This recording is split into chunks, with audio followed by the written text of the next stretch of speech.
오늘 본문의 말씀 누가 썼을까요? 오늘 91편 그 옆에 표제가 써 있습니까? 91편 91편 옆에 표제가 써 있습니까? 안 써 있죠? 자, 그러면 이 누가 썼는지 모르시겠죠, 그죠? 근데 우리 권태봉 권사님이 맞추셨습니다. 모세가 썼습니다, 이것도. 그래서 성경학자들이 이 91편은 90편과 연결되는 시편이다. 그래서 90편에 보세요. 90편에 뭐라고 되어 있어요, 표제가? 하나님의 사람 모세의 기도라고 되어 있죠. 그래서 91편도 모세가 썼을 것이다, 그렇게 얘기합니다. 자, 그런데 이 91편의 핵심은 뭐냐? 오늘 4절에서 읽었듯이 내가 그의 날개 아래 피하리로다, 이것입니다. 여기서 나는 모세고 그는 하나님이죠. 모세가 하나님의 날개 아래 피하겠다라고 고백하는 것이 이 시편 91편의 핵심 내용입니다. 모세는 지금까지 남의 밑에 피해 있었어요. 40살 될 때까지는 왕궁 밑에 피해 있었습니다. 근데 그 결론은 뭐였죠? 살인자로 도망자가 됐습니다. 80살까지 모세는 광야 밑에 피해 있었습니다. 그 결과는 뭐죠? 실패자, 아무것도 못하는 그냥 무능력자로 전락되어 버렸습니다. 근데 모세가 80세에 하나님의 부름을 받아 하나님의 아래로 들어가게 되었습니다. 하나님의 날개 그늘 아래 들어가게 되었습니다. 그 결과는 무엇이었죠? 과정은 고난이었습니다. 이집트 왕 바로와 10가지 재앙으로 대결해야 됐고, 광야에서 온갖 고난을 당했고, 이스라엘 백성들의 그 말 안 듣는 이스라엘 백성들의 그 말 안 듣는 상황 속에서도 모세는 이겨나갔습니다. 그렇게 모세가 하나님의 그늘 아래 있었던 그 결과는 무엇이었죠? 모세는 하나님의 그늘 아래서 결국 평안을 얻었고 자신의 태어난 사명을 완수할 수가 있었던 것입니다. 많은 사람들은 누구 밑에 들어가는 것을 좋아할까요? 싫어할까요? 당연히 싫어하죠. 일을 해도 내가 사장이 되고 싶고, 또 뭐 사업을 해도 내가 주도를 하고 싶지, 누구 밑에 들어가는 거 싫어합니다. 그래서 누구 밑에 들어가면 지시를 받아야 됩니다. 또 누구 밑에 들어가면 내 마음대로 할 수가 없습니다. 그리고 자존심이 상해요. 가장 중요한 건 뭘까요? 누구 밑에 들어가면 이윤이 많아도 내가 다 가질 수가 없어요. 그래서 누구 밑에 들어가서 일하다가도 내가 어느 정도 노하우가 생기고 여건이 되면 독립하고 싶은 것이 사람의 마음이죠. 또 그렇게 해야 되고. 그래서 많은 사람들은 요즘 누구 밑에 들어가기를 싫어합니다. 그래서 제가 지난주 오후 예배 때 나노 사회 속 교회라는 제목으로 설교했지 않습니까? 요즘 사회가 어떻게 됐다? 나노 사회 다 파편화 해체됐다 그랬죠. 뭐도 해체됐다 그랬어요.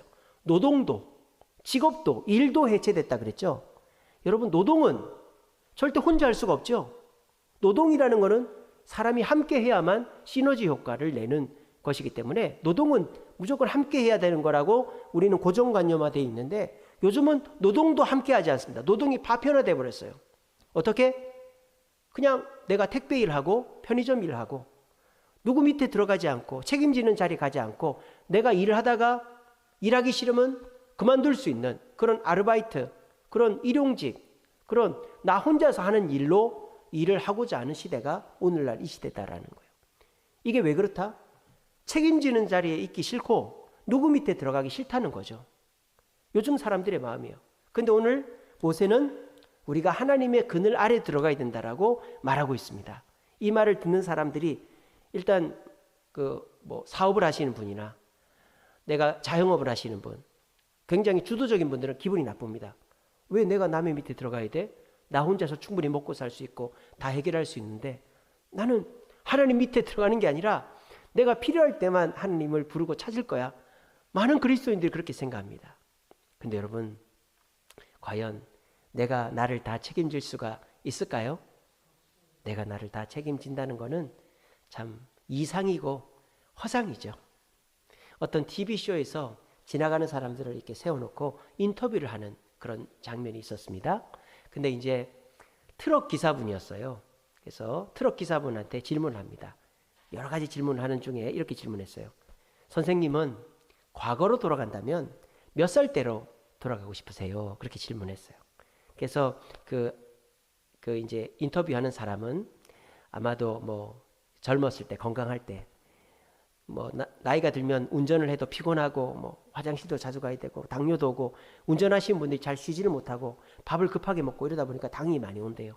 그런 게 아니라 젊었을 때, 쌩쌩할 때, 잠 안 자고 운전해도 될 때 그때로 돌아가고 싶습니다. 그럴 줄 알았는데 그 기사분이 뭐랬는 줄 알아요?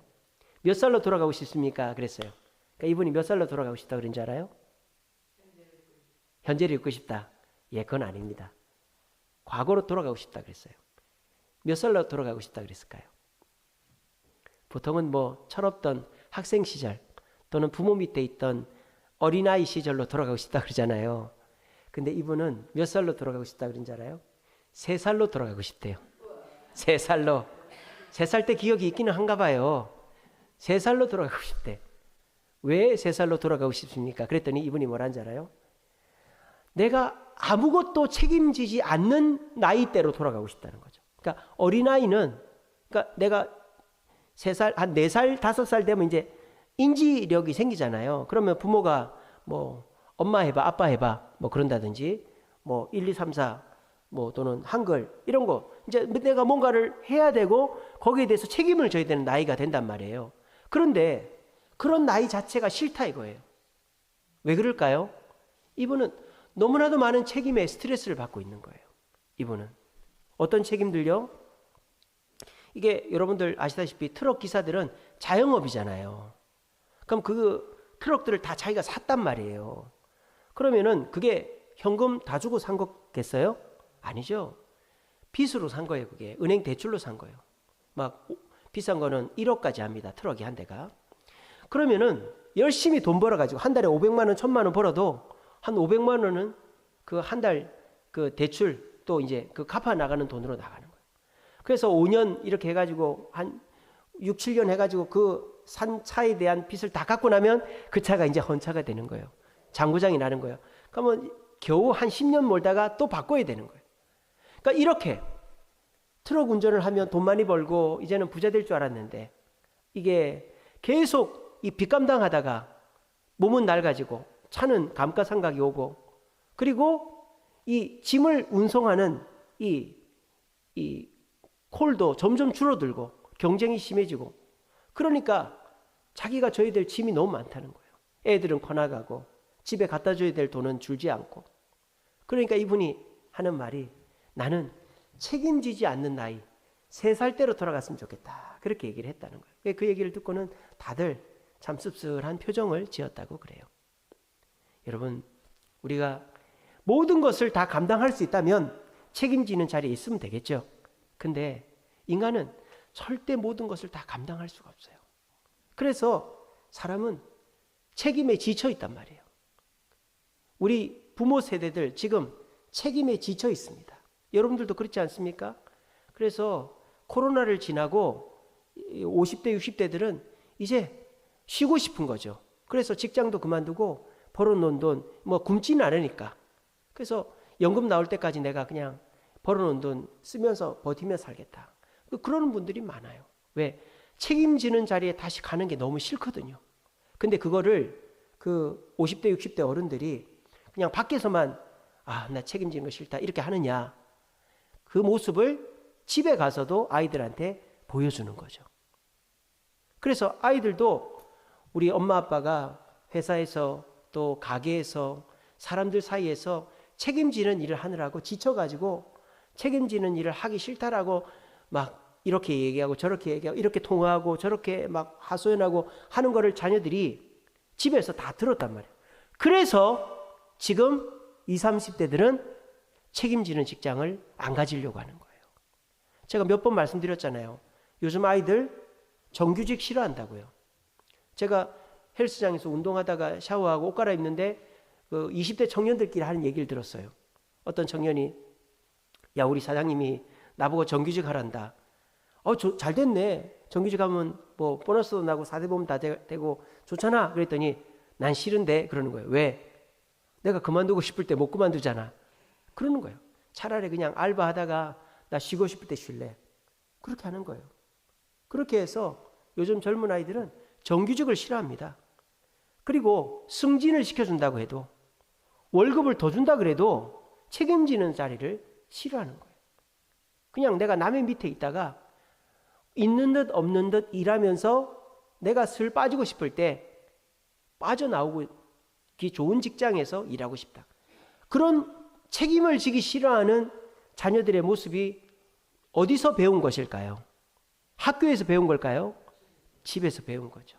왜? 부모가 일부러 가르친 게 아니라 부모가 책임지는 것 때문에 너무 힘들어 하니까 자녀들이 책임이라는 거는 좋은 게 아니구나. 책임이라는 건 나쁜 거구나. 그렇게 받아들여 버린 거예요.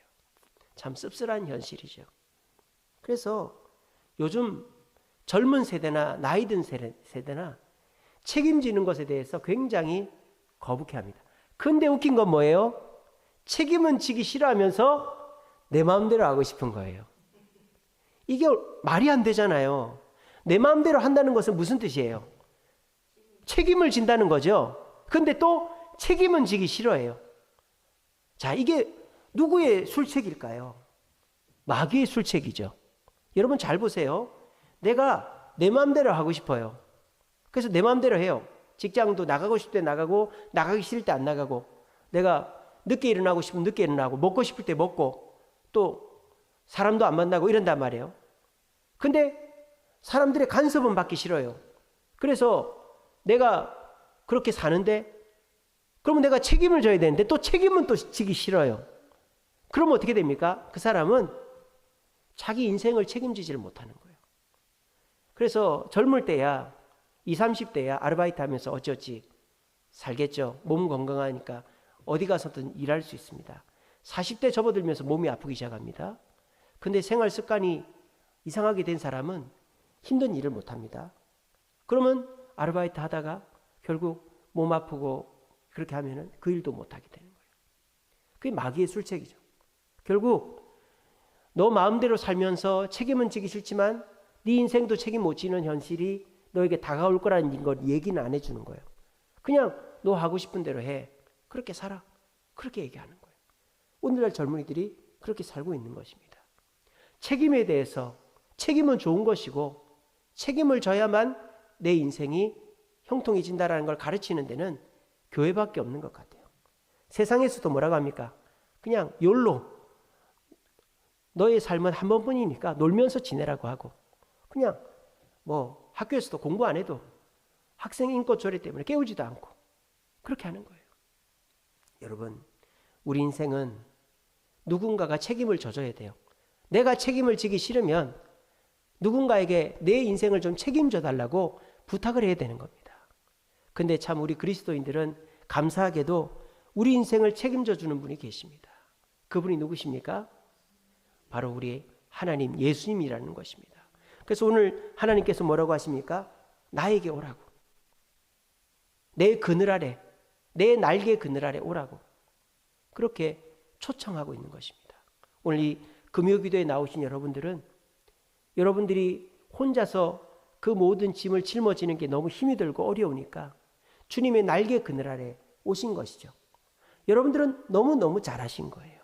왜? 우리 주님은 여러분들을 반겨 맞으시고 여러분들의 그 무거운 짐을 대신 져주실 능력과 마음이 있으신 분이기 때문입니다. 그 주님께 나와서 여러분들의 짐을 맡길 때 우리 주님은 여러분들에게 역사하시고 여러분들의 그 무거운 짐을 덜어주실 줄로 믿으시길 바랍니다. 2차 세계대전 때 독일군이 영국에다가 폭탄을 때려 부었어요. 그래서 막 이렇게 폭격을 했습니다. 그런데 이제 영국이 그 당시에 거의 폐허가 됐기 때문에 대항을 할 수가 없는 거예요. 영국은 거의 망했습니다. 미국이 참전하지 않았으면 영국은 독일한테 잡아먹혔을 거예요. 그런데 또 독일이 영국 상공을 지나가면서 폭격기로 막 폭탄을 떨어뜨립니다. 그때 어느 집에서 숨어있던 사람들이 한 가족이 이렇게 얘기합니다. 얘들아, 우리 거실로 나가자. 아니, 거실에 가면 폭탄이 안 떨어집니까? 거실에 가도 폭탄은 떨어지잖아요. 거실로 나가자는 거예요. 그럼 거실에 나가서 뭐 탁자 밑이나 어디 밑에 숨어 있으려고 거실로 나갔느냐? 아니에요. 거실에 나가더니 그 부모가 아이들의 손을 붙잡고 얘들아 우리 하나님께 기도하자. 하나님이 우리를 이 폭탄에서 피하게 해달라고 기도하자. 그렇게 기도를 했다는 거예요. 그래서 온 가족이 손을 붙잡고 기도를 했어요. 그랬더니 어떻게 됐을까요? 그 공습 가운데서 이 가족은 공습이 있을 때마다 대피소로 가지 않고 어디 밑에 숨지 않고 거실에서 기도를 했는데 이 가정은 그 폭탄 폭격에서 살아남았다고 합니다. 여러분 이게 참 뭐 우스운 얘기 같기도 하고 뭐 어쩌다 우연히 그렇게 됐겠지라고 생각되시겠지만 저는 이것이야말로 저와 여러분들이 교훈 삼아야 된다고 생각합니다. 우리가 어려운 일이 있고 위기가 있을 때 사람을 찾아갈 수도 있고 또 옛날 나의 경험을 떠올릴 수도 있고 또 국가의 사회에 의지할 수도 있겠죠. 하지만 그것이 나의 진정한 그늘이 되어주지 않는다는 것을 우리는 하루하루 살면서 느끼지 않습니까? 이제는 사람들도 더 이상 나를 반겨주지 않습니다. 국가도 대책이 없습니다. 사회도 이제는 더 이상 방법이 없습니다. 그래서 사람들이 이제는 어떻게 합니까? 될 대로 되라는 식으로 인생을 삽니다. 그렇게 할 때 우리는 인생이 다시 회복될 수가 없습니다. 그런데 우리에게는 우리를 안전하게 돌봐주실 책임지는 분이 계시다라는 거예요. 그분이 누구다? 하나님, 예수님이시다라는 거예요. 수고하고 무거운 짐진 자들아 다 내게로 오라. 내가 너희를 쉬게 하리라. 예수님이 우리를 초청하고 계십니다. 그 초청에 응답하고 순종할 때 그 폭격 속에서 거실에 손잡고 기도하는 그 가족이 어리석어 보이지만 그 가족은 그 기도로 살아남았다라는 거예요. 오늘 이 금요 기도에 나오신 여러분, 여러분들이 이 시간에 이 자리에 나와서 여러분의 삶의 문제가 해결될 것 같습니까? 그렇죠. 아멘 해야죠. 여러분들이 금요 기도에 나오셔서 여러분들이 해결 못한 문제가 해결될 것 같습니까? 저는 해결될 줄로 믿습니다. 왜? 주님의 그늘 아래 왔기 때문이죠. 주님께 나와 기도하기 때문이죠. 세상 사람들이 볼 때는 고개 숙이고 중얼중얼하고 어떨 때 눈물 흘리고 주여 주여 하는 이상한 거 하는 것 같이 보이겠지만 하나님은 기도하는 자에게 주목하시고 응답하신다라는 거예요. 그래서 우리가 이 책임지지 않는 이 세상 속에서 나도 책임지기 싫어서 내 인생을 포기하고 있는 나의 인생 속에서 내가 내 인생을 돌볼 수 있고 회복할 수 있는 유일한 길은 주님의 날개 그늘 아래 오는 것이다 라는 사실을 믿으시고 주님의 그늘 아래서 내 문제들을 해결받고 주님의 축복 가운데서 참된 평안과 쉼을 누리는 저와 여러분들 되시기를 간절히 바랍니다. 자, 그러면 주님의 날개 그늘 아래 들어오면 우리의 문제가 다 해결된다는 말이겠죠? 예, 아닙니다. 예. 주님의 날개 그늘 아래 들어온다고 도둑놈이 우리 집에 물건을 안 훔치고 전쟁이 끝나고 내 몸에 암병이 낫고 물가가 내려가고 금리가 내려갈까요? 그건 아니죠. 주님의 날개 그늘 아래 온다고 우리 집에 오던 도둑놈이 도망을 치고 내가 교회에서 예배 드린다고 우리 집이 문 다 열어놨는데 도둑놈이 안 들어오고 내가 주님 안에 있다고 북한이 안 쳐들어오고 내가 주님 안에 있다고 병 걸렸던 게 다 낫고 내가 주님 안에 있다고 은행 금리가 싹 내려가는 게 아닙니다. 그렇게 기도하시면 안 됩니다. 어느 교회 가면 그렇게 얘기합니다. 오늘 이 자리에 오신 분들은 암병이 나을 줄 믿습니다. 돈 버실 줄 믿습니다. 부자 되실 줄 믿으시기를 바랍니다. 막 그렇게 한단 말이에요. 그걸 누가 했는지 아세요? 마귀가 그렇게 했어요. 마귀가. 어디서? 마태복음 4장에서. 마태복음 4장에 어떤 사건이 나오죠? 예수님이 광야에서 40일 금식을 하셨어요. 너무 배가 고팠어요. 참 사람이 약해졌을 때 마귀가 시험합니다. 마귀가 슬쩍 와가지고 세 가지 시험을 하잖아요. 첫 번째, 돌이 떡이 되게 해봐라. 예수님이 돌로 사람은 떡으로 사는 게 하는 말씀으로 산다 그랬어요. 근데 마귀가 두 번째 시험으로 뭐랍니까? 마귀가 뿅 해가지고 짠 해서 예수님을 성전 꼭대기에 딱 올려놓은 거예요. 그리고 마귀가 이렇게 얘기합니다. 너 여기서 뛰어내려봐. 그러면 하나님의 손이 너를 딱 받쳐서 구원해 줄 거야. 그거를 이 성전 밑에 있는 많은 사람들이 볼걸? 그러면 너는 한 번의 슈퍼스타가 돼서 이 땅에 네가 하고자 하는 사명을 이룰 수 있을 거야. 좋지? 야, 이거 성경에 나온다. 내가 지어낸 말 아니야. 한번 해봐. 이렇게 얘기를 한 거예요. 마귀의 그 말, 성전에서 뛰어내리면 하나님의 손이 딱 받쳐서 너를 구해줄 거야. 이 말이 성경에 나올까요? 안 나올까요? 나올까요? 안 나올까요? 나옵니다. 어디 나옵니까? 오늘 이 시편에 나오는 거예요. 시편 91편 11절 12절에 이거를 마귀가 인용을 한 거예요. 마귀는 굉장히 똑똑한 놈입니다. 마귀도 성경을 인용할 줄 압니다. 시편 91편 11절 12절 보세요. 제가 읽어드릴게요. 그가 너를 위하여 그의 천사들을 명령하사 내 모든 길에서 너를 지키심이라. 어떻게 지키신다? 천사들이 그들의 손으로 너를 붙들어 발이 돌에 부딪히지 아니하게 하리로다. 마귀가 이 말씀을 인용한 거예요. 여러분 마태복음 그 보면은 각주로 해서 이거 인용했다고 나와 있어요. 마귀는 없는 말 지어내는 놈이 아니에요.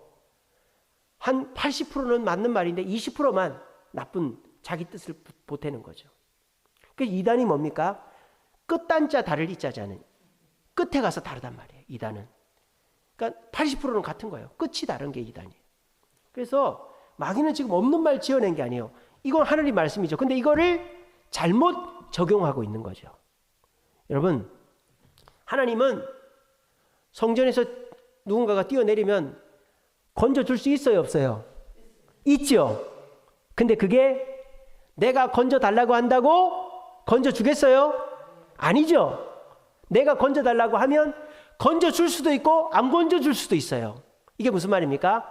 하나님은 하나님의 뜻대로 역사하신다는 거예요.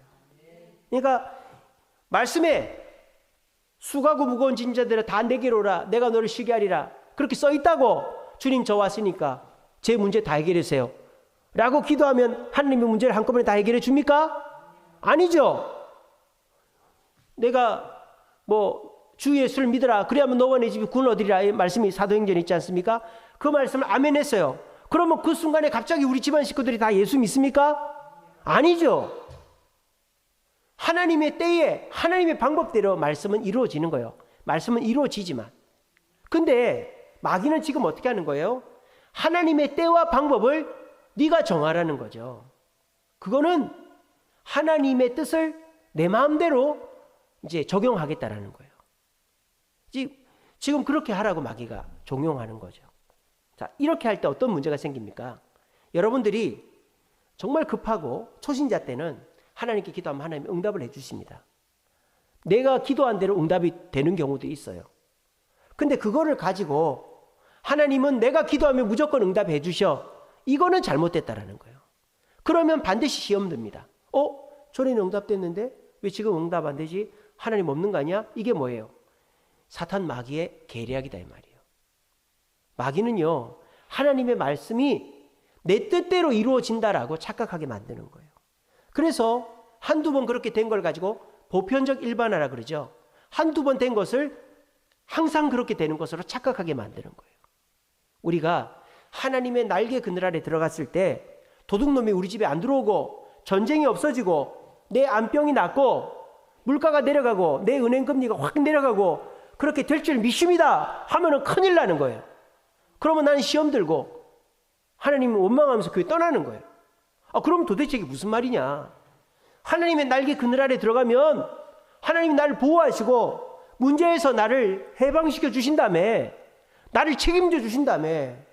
그러면 하나님의 그늘 안에 들어가면 도둑놈도 도망가고 전쟁도 없어지고 병도 낫고 물가도 금리도 나한테는 내려가야지. 그게 하나님이 그늘 아래 들어간 내가 하나님의 돌봄과 하나님 날 책임지는 거 아닌가? 그럼 도대체 하나님이 나를 책임진다는 말이 뭔가?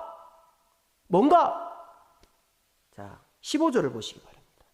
15절에 뭐라고 되어 있습니까? 91장 15절.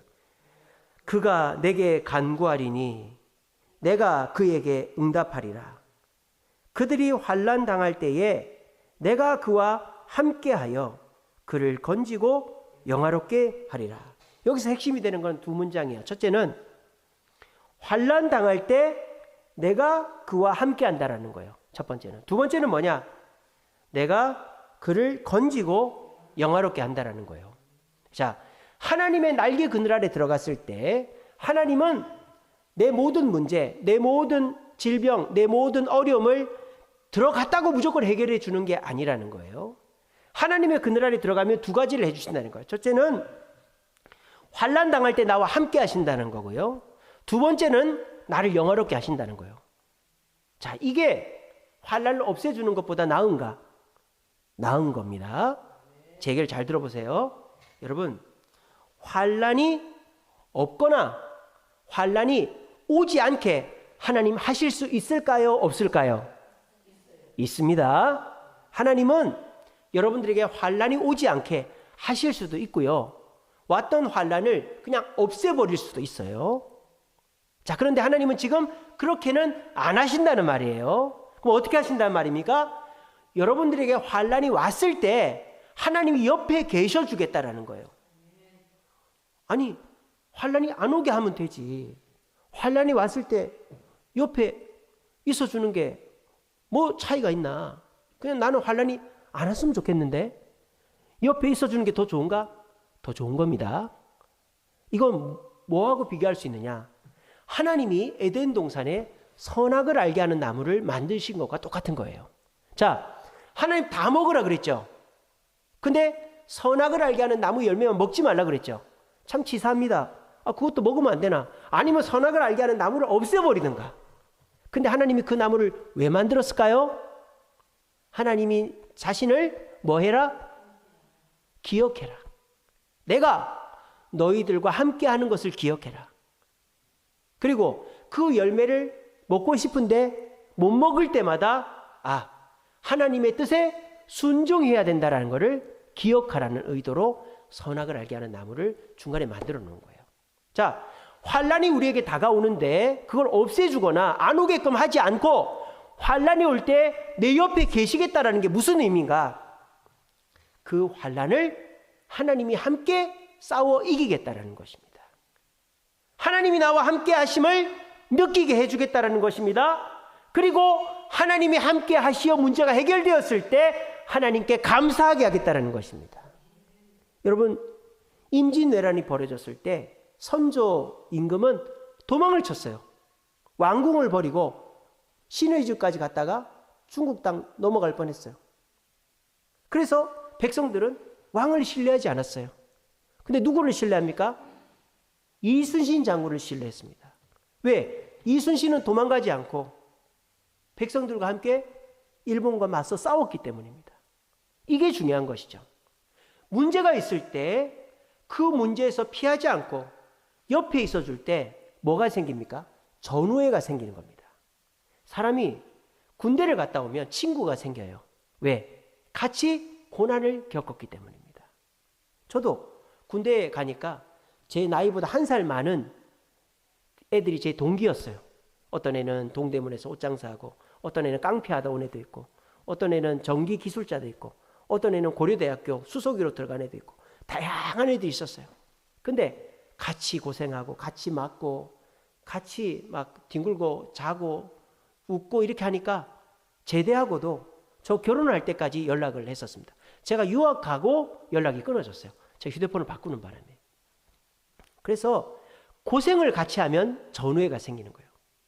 하나님은요, 여러분의 문제가 여러분 근처에 얼씬도 못하게 할 수 있습니다. 또 온 문제를 즉시 해결할 수 있습니다. 그러면 여러분들에게 하나님은 그리 고마운 존재가 아닌 거예요. 요즘에 부잣집 도련님들이 부모 고마운지를 몰라요. 왜? 부모들이 알아서 튜터 붙여주고 뭐 물건 다 사주고 옷 사주고 맛있는 거 먹여주고 하니까 그런 게 당연한 줄 아는 거죠. 그러니까 부모 고마운지를 몰라요. 근데 가난한 집 아이들은 부모 고마운 줄 압니다. 왜? 아버지가 맨날 노름이나 하고 엄마 때리고 또 아버지가 돈도 안 갖다 주는데 엄마가 도망을 안 가요. 엄마가 도망을 안 가요. 엄마가 짐을 쌌다 풀었다 쌌다 풀었다 쌌다 풀었다. 그걸 애들이 본단 말이에요. 자면서 헐기듣기 봐요. 오빠 엄마 도망간다. 엄마 도망간다. 근데 엄마가 짐을 쌌다가 한참 울다가 또 자고 그러는 걸 애들이 봐요. 그리고 엄마 나 학교에서 월사금 갖고 난데 어떡하지? 걱정하지 마. 엄마가 줄게. 근데 엄마가 시장에서 이거 하나만 사주세요. 아이고 우리의 월세금 내일 내야 되는데 그걸 애가 지나가다 봤다. 그러면 걔는 엄마를 좋아하지 않을 수가 없겠죠. 어른이 되어서도 엄마를 위해서 뭐 남편은 안 챙기고 애들은 안 챙겨도 남편이 엄마 무시하면은 남편하고 갈라질지언정 엄마를 챙기는 게 그 고생하면서 큰 자녀의 심정 아닙니까? 여러분 제가 이렇게 설명을 딱 하고 나니까 하나님이 나한테 고난을 안 주거나 왔을 때 바로 없애주는 게 낫겠어요? 내 옆에서 그 고난을 함께 당하면서 그 고난을 서서히 없애주는 게 낫겠어요? 두 번째가 낫겠죠? 그것이 오늘 하나님이 우리를 날개 그늘 아래 두러 오라는 거예요. 여러분 새들은요 새끼들을 다 품 안에서 키웁니다. 새들이 뭐 대단한 게 있겠어요. 그 둥지에서 알들을 품고 할 때 여러분들 그 동물의 왕국 이런 거 보세요. 다 이렇게 날개 아래 딱 둬요. 근데요 웃긴 건 뭔지 아십니까? 막 옆에서 오소리가 달려오고 말이죠. 너구리가 달려오고 막 이 맹수들이 달려오면요 새끼들이 막 도망을 쳐서 어디로 갑니까?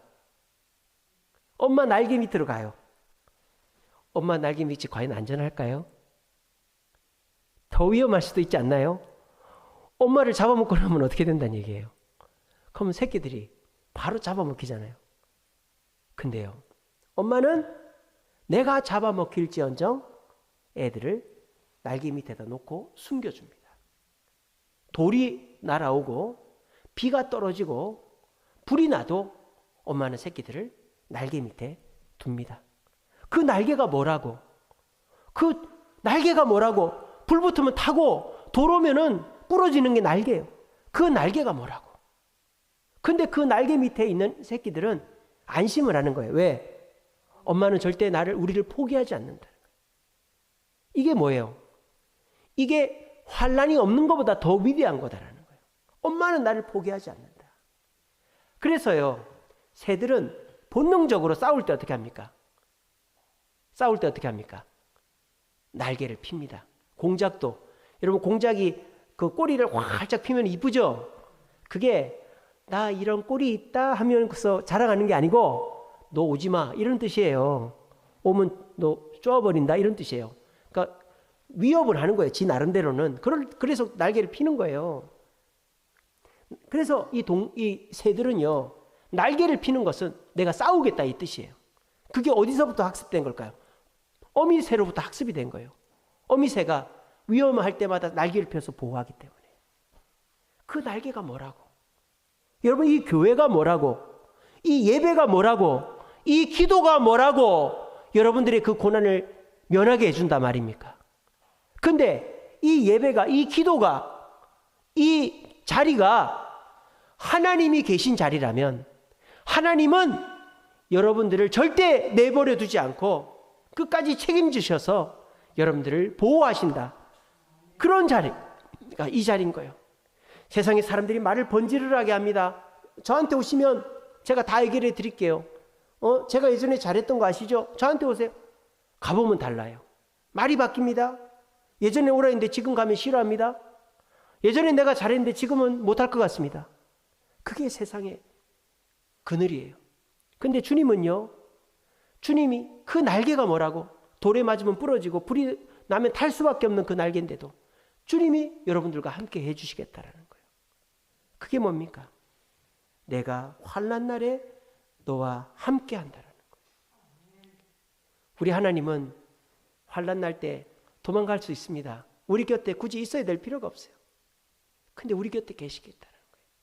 우리가 그걸 어떻게 해서 믿을 수 있죠? 예수님께서 십자가를 지셨잖아요. 우린 그것을 통해서 믿을 수가 있는 거예요. 하나님 뭐라고 하셨습니까? 내가 하나뿐인 아들을 아끼지 않았는데 내가 너희들에게 뭘 아끼겠느냐 말씀하셨어요. 그러므로 우리는 주님의 날개 그늘 아래 들어가면 100% 나를 책임지신다는 확신을 가질 수가 있는 것입니다. 여러분 어떻습니까? 환난이 오지 않고 와도 금방 없어지게 하는 것이 나을까요? 환난이 왔는데 하나님 내 옆에 계시고 하나님이 내 옆에서 내 환난을 위해서 싸우고 계시고 맞으시지만 결국 나를 책임지시는 그 모습을 보며 하나님과 더 가까워지고 더 큰 환난이 와도 두려워하지 않는 내가 되는 게 나을까요? 두 번째가 나은 거예요. 여러분, 하나님이 내가 기도하는 대로 응답해 주지 않는다고, 곧바로 응답해 주지 않는다고, 하나님 없네, 나 교회 안 나올래, 이러지 마세요. 그럴 때일수록 주님의 날개 그늘 아래 와서 기도하십시오. 그러면 여러분들은 나와 함께 싸우시는 하나님을 체험하게 될 것입니다. 그러면 더 큰 고난이 와도 내가 전에 나를 위해 싸워주신 그 하나님에 대한 응답과 체험이 있기 때문에 우리는 두려워하지 않고, 그럼 어떻게 될까요? 우리는 이제 고난을 두려워하지 않는 존재가 되는 거예요. 어떤 게 낫겠어요? 고난이 없다가, 고난이 여러분들이 뭐 와도 다 없어져요. 근데 어쩌다 한번 뒤로 넘어져서 코가 깨지는 것처럼 고난이 하나 조그만한 게 왔네, 손톱 밑에 가시가 왔는데 그걸 못 견디는 거예요.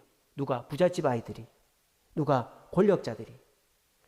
평소에 밑에 사람들이 다 해주다가 이제 내가 끈떨어진 연처럼 혼자 감당해야 되니까 그걸 못 견디고 자살하는 거예요. 여러분, 그런 사람들은 인생이 얼마나 불안하겠습니까? 천년만년 그 인생이 자기가 부를 누릴 것 같은데 그러지 않단 말이에요. 그러면 자기가 고난 앞에 넘어지는 거예요. 근데 우리처럼 고난이 와도 주님이 옆에서 내 고난을 이겨주시고, 내가 그 고난을 이겨내는 연습들을 주님과 함께 한 사람은 어떤 고난이 와도, 암병이 와도, 죽는다 그래도, 목에 칼이 들어와도 담대해질 수가 있는 거예요. 이것이 환난 중에 주님이 내 옆에 계신 자에게 주어지는 축복이다라는 것입니다.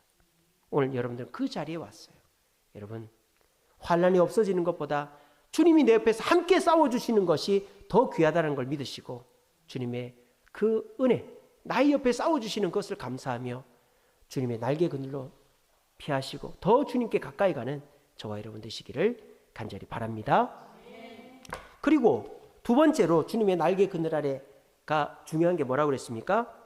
그가 나를 영화롭게 한다 그랬어요. 영화롭게 한다는 말이 뭐죠? 끝이 좋게 한다라는 말이에요. 자, 우리가 고난을 당할 수 있어요. 어려움을 만날 수 있어요. 하지만 하나님은 그 고난의 끝이 무조건 좋게 한다라는 겁니다. 세상은요, 좋게 출발했다가 중간에 꼬여가지고 끝에 가서 나쁘게 되는 일들이 많습니다. 근데 교회는 어떻습니까? 생각지도 못한 문제가 터지는 거예요. 근데 그 문제 터졌을 때 주님을 찾아가는 거예요. 주님의 날개 그늘 아래 들어가는 거예요. 그러면 주님이 나와 함께 싸워주셔서 교회 다니는 사람은 끝에 가서는 반드시 좋아지게 된다는 것이 오늘 말씀이라는 거예요. 저희 가정에 그런 일이 있었지 않습니까? 저희 장모님 위암 걸리고 저희 집사람 갑상선암 걸렸습니다. 환난이 오다 피해간 게 아니에요. 없어진 게 아니에요. 그냥 우리한테 왔단 말이에요. 그때 저희들은 하나님께 원망하지 않고, 남들이 목사님 가정에 왜 암이 오지? 그렇게 얘기해도 시험 들지 않고 하나님께 기도했습니다. 그랬더니 어떻게 됐습니까? 오히려 암 수술을 받기 전보다 몸이 더 건강해지고 모든 문제가 깨끗이 해결된 거예요. 그래서 많은 사람들이 하나님을 의지하면 문제가 와도 저렇게 깔끔하게 해결되는구나 하는 거를 깨닫게 되고, 오히려 하나님이 영광 받으시고 일이 다 잘 된 거 아닙니까? 이것이 하나님의 그늘 아래 들어가는 자, 고난이 오더라도 그 고난은 끝에 갈수록 하나님이 역사하신 가운데 좋게 끝나게 된다는 거예요. 미국에 청교도들이 있었습니다. 영국에서 신앙의 자유를 쫓아서 미국으로 건너온 사람들입니다. 메이플라워호라는 배를 타고 102명이 배를 탔어요. 102명이. 그래서 65일, 2달 동안 배를 타고 왔습니다. 대서양을 건너서 왔는데 그 2달 동안에 그 배에서 50명이 죽었어요. 절반이 죽어버렸어요. 그래서 62명이 남았습니다. 그 50명 중에는요, 아이들도 있고 자기 부인도 있고 부모도 있고. 그러니까 그 배를 타고 어찌어찌해서 2달 동안에 살아남은 사람들은 마음에 상처밖에 없겠죠. 우리가 잘못한 게 뭐냐? 하나님 더 잘 믿겠다고 배를 타고 여기 온 것뿐인데, 하나님의 날개 그늘 아래 들어가겠다고 한 것뿐인데, 하나님은 왜 우리를 보호해 주지 않았지? 하나님은 왜 고난을 떠나가게 하지 않으셨지? 왜 우리를 죽게 만드셨을까? 내 부모를, 내 자식을, 내 남편을, 내 아내를 죽게 만드셨을까? 억울할 수 있겠죠. 원망할 수 있겠죠. 근데 그 메이플라워호의 62명의 생존자는 원망하지 않았습니다. 오히려 뭐 했습니까? 하나님께 감사했습니다. 그게 뭐예요? 추수감사절이잖아요. 우리 11월 19일 추수감사절이죠. 그게 하나님께 감사했습니다. 하나님, 우리 이곳까지 오게 하시고 이곳에 잘 정착하게 해주셔서 감사합니다. 농사를 지었는데 우리가 농사 안 지어봐서 이것밖에 못 얻었지만 이거라도 얻게 해주시니 감사합니다. 이게 뭐예요? 하나님의 날개 그늘 아래 피했을 때 고난이 비껴가는 게 아니에요. 고난이 정통으로 왔어요. 그래서 부모, 형제, 자녀가 50명이나 죽어나갔어요. 근데 그것을 원망하지 않고 하나님이 내 옆에 싸워주신 거로 믿고 감사했단 말이에요. 그 결과가 어떻게 됐습니까? 400년 후에 전 세계 최강대국이 미국이 됐지 않습니까? 지금 그 메이플라워호의 생존자 62명을 미국 사람들은 자기들의 선조로 삼고 있습니다. 원래 그 아메리카 대륙에 제일 먼저 정착한 사람은 그 청교도가 아니에요. 버지니아주에 담배 농사 짓는 장사꾼들이었어요. 근데 미국 사람들은 그 장사꾼들이 우리의 선조라고 말하지 않습니다. 우리의 선조는 신앙의 자유를 찾아온 그 청교도, 102명이 왔다가 62명이 남은 그 청교도가 우리의 선조라고 말합니다. 왜? 그 청교도의 유산으로 미국이 이렇게 부강하게 됐기 때문에. 그래서 미국 대통령 선서할 때마다 성경책 위에다 손을 얹고 하나님 안에서 우리는 신뢰한다 라고 선언하고 나라를 다스리는 거예요. 이게 뭔 말입니까? 하나님 아래 들어갈 때 고난을 당할 수 있죠. 미국도 뭐 2차 세계대전 대공황도 있었고 기근도 있었고 뭐 전쟁도 많이 겪었고 베트남전 겪고 여러 고난이 있었습니다. 근데 그때마다 미국에 기도하는 사람들이 기도했고 그 결과 미국은 위기 속에서 다 극복해내고 지금 전 세계를 호령하는 나라가 된 거예요. 여러분 이것이 뭡니까? 하나님의 그늘 아래 들어가서 하나님이 내 뜻대로 응답해 주지 않으셔도 하나님이 내 옆에 계신 것만 해도 감사하면서 하나님과 동행할 때 결국 그 끝은 좋게 된다는 것입니다. 이 사실 오늘 말씀을 통해 들었습니다. 이거 아무것도 아니에요. 이 말씀 들었다고 여러분들에게 돈이 나오나 떡이 나오나 몸이 낫나 여러분의 사업이 잘 되나 아무것도 아닙니다. 하지만 여러분들이 이 말씀을 듣고 아멘하고 주님의 그늘 아래 들어가는 것을 주님은 보고 계신 거예요. 그리고 그 모습을 본 분에게 주님은 함께 하시면서 함께 싸워주시는 거예요. 그리고 감사할 때 우리 주님은 여러분들의 끝을, 과정은 힘들고 남들이 예수 믿으면서 교회 장로 집사 권사인데 너 왜 그래? 이런 소리를 들을지라도 시험 들지 않고 주님 곁에 남아있으면 다른 사람들이 부러워할 만한 축복과 영화로움이 여러분들의 인생의 중간중간 또 끝에 이루어질 줄로 믿으시기를 바랍니다. 말씀을 맺겠습니다. 이사야 65장 24절 이런 말씀이 있습니다. 너희가 나를 부르기 전에 내가 응답하겠고 마치기 전에 내가 들을 것이다. 이렇게 말씀하셨어요.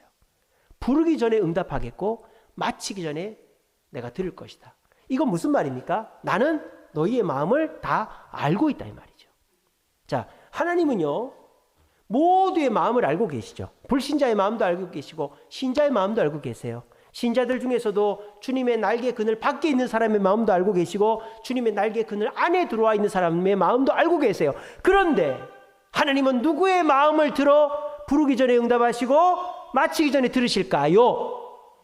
그렇죠. 날개 그늘 아래 들어와 있는 사람의 마음을 읽고 부르기 전에 마치기 전에 응답하신다는 거예요.